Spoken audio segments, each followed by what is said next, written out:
Assalamualaikum warahmatullahi wabarakatuh. Hai semuanya, kenalin. Kami dari kelompok 2 kelas 10 IPA 2 dan kami dari SMA LTI IGM Palembang.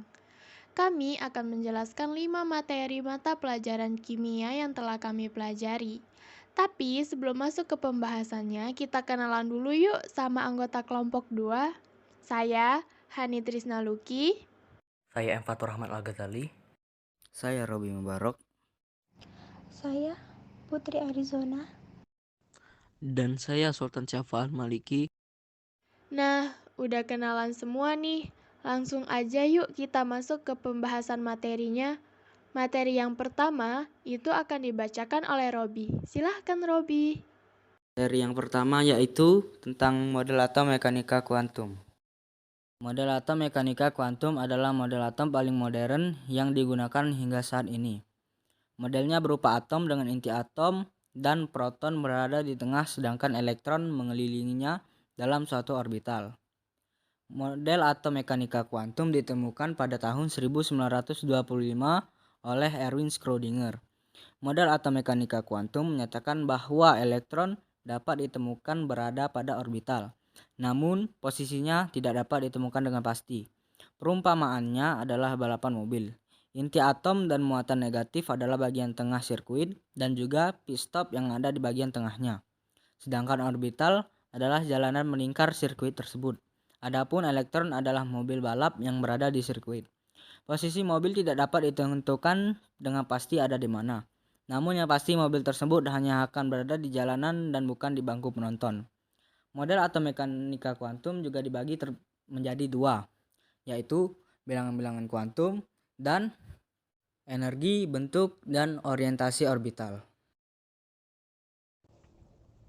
Dan materi kedua adalah konfigurasi elektron. Konfigurasi adalah susunan elektron-elektron pada sebuah atom, molekul, atau struktur fisik lainnya. Sama seperti partikel elementer lainnya, elektron patuh pada hukum mekanika kuantum dan menampilkan sifat-sifat bak partikel maupun bak gelombang. Secara formal, kondisi kuantum elektron tertentu ditentukan oleh fungsi gelombangnya, yaitu sebuah fungsi ruang dan saat yang bernilai kompleks. Menurut interpretasi mekanika kuantum Copenhagen, posisi sebuah elektron tidak bisa ditentukan kecuali setelah tersedianya afal yang dibuat pengukuran yang menyebabkan untuk bisa dideteksi. Probabilitas afal yang dibuat pengukuran hendak mendeteksi sebuah elektron pada titik tertentu pada ruang adalah proporsional terhadap kuadran nilai absolut fungsi gelombang pada titik tersebut. Materi yang ketiga nih guys, tentang bilangan kuantum. Dalam teori atom mekanika kuantum, orbital dikarakterisasi menggunakan 3 dimensi, yaitu X, Y, Z. Dalam persamaan gelombang Schrödinger, sehingga memberikan satu set 3 bilangan kuantum, yaitu bilangan kuantum utama, bilangan kuantum azimut, dan bilangan kuantum magnetik. Untuk menunjukkan orbital tempat elektron berada, bilangan kuantum keempat digunakan untuk membedakan kedudukan elektron yang berbeda dalam orbital yang sama. Jadi dalam teori atom mekanika kuantum, kedudukan elektron dalam atom adalah karakteristik dan dijelaskan oleh 4 bilangan kuantum. Soal bilangan kuantum, sebuah elektron memiliki harga suatu bilangan kuantum utama atau N sama dengan 5. Tentukanlah masing-masing bilangan kuantum yang lainnya. Nilai N sama dengan 5, nilai L sama dengan 0,1, 2, dan 3. Nilai M antara min 1 dan plus 1. Untuk nilai L sama dengan 3, maka nilai M sama dengan min 3, min 2, min 1, 0, tambah 1, tambah 2, tambah 3.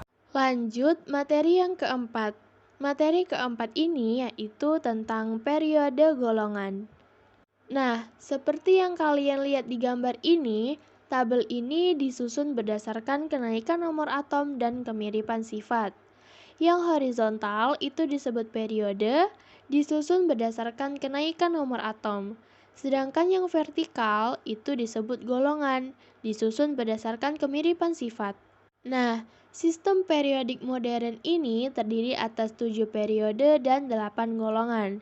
Setiap golongan dibagi lagi menjadi 8 golongan A, yaitu 1A sampai 8A, dan 8 golongan B, yaitu 1B sampai 8B. Unsur-unsur golongan A disebut golongan utama, sedangkan golongan B disebut golongan transisi. Golongan-golongan dapat juga ditandai dengan bilangan 1 sampai dengan 18 secara berurutan dari kiri ke kanan. Dengan cara ini, maka unsur transisi terletak pada golongan 3 sampai dengan golongan 12. Pada periode 6 dan 7 terdapat masing-masing 14 unsur yang disebut unsur-unsur transisi dalam, yaitu unsur-unsur lantanida dan aktinida. Unsur-unsur transisi dalam semua termasuk golongan 3B. Unsur-unsur lantanida pada periode 6 golongan 3B dan unsur-unsur antinida pada periode 7 golongan 3B. Dan materi yang terakhir yaitu tentang sifat periodik. Sifat periodik terbagi menjadi 5, yaitu yang pertama, jari-jari atom. Jari-jari atom adalah jarak dari inti atom sampai kulit terluar. Dan dalam satu periodik, jari-jari atom berkurang, yaitu dari kiri ke kanan. Hal ini dikarenakan muatan inti bertambah positif, sedangkan elektron-elektron valensi masih menempati kulit yang sama. Dan keadaan ini menyebabkan gaya tarik-menarik inti terhadap elektron semakin kuat, dan akibatnya jari-jari atom semakin kecil. Dalam satu periode, jari-jari atom bertambah, yaitu dari atas ke bawah. Hal ini dikarenakan meskipun muatan inti bertambah positif, tetapi jumlah kulit semakin banyak. Keadaan ini menyebabkan gaya tarik-menarik inti terhadap elektron semakin lemah dan mengakibatkan jari-jari atom bertambah besar.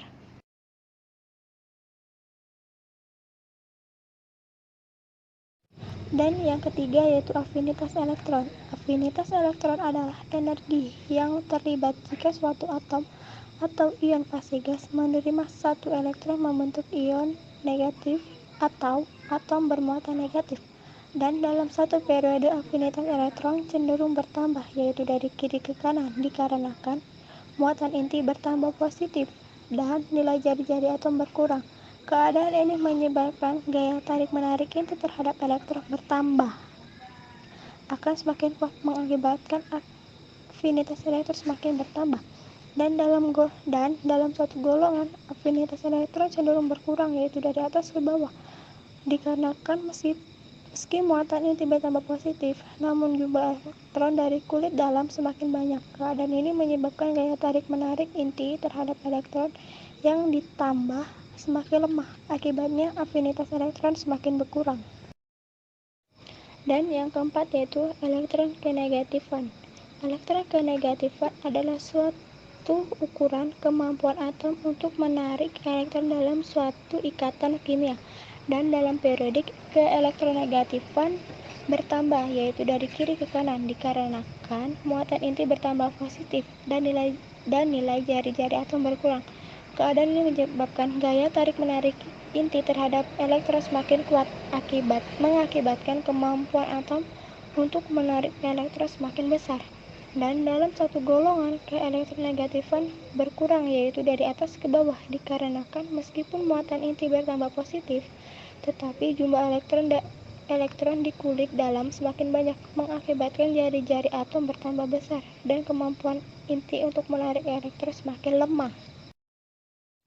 Dan yang kelima atau yang terakhir yaitu tentang titik leleh dan titik didih. Titik leleh adalah suhu ketika tekanan uap zat padat sama dengan tekanan uap zat cair. Dan titik didih adalah suhu saat tekanan uap zat cair sama dengan tekanan zat di sekitarnya. Alhamdulillah guys, udah selesai nih pembahasan kita tentang materi struktur atom dan sistem periodik unsur. Semoga bermanfaat ya pasti bermanfaat dong. Dan diingat terus guys materinya, ntar masuk ke soal ujian loh. Sampai sini dulu ya podcast kita, mohon maaf bila ada kesalahan kata dan kepada Allah saya mohon ampun.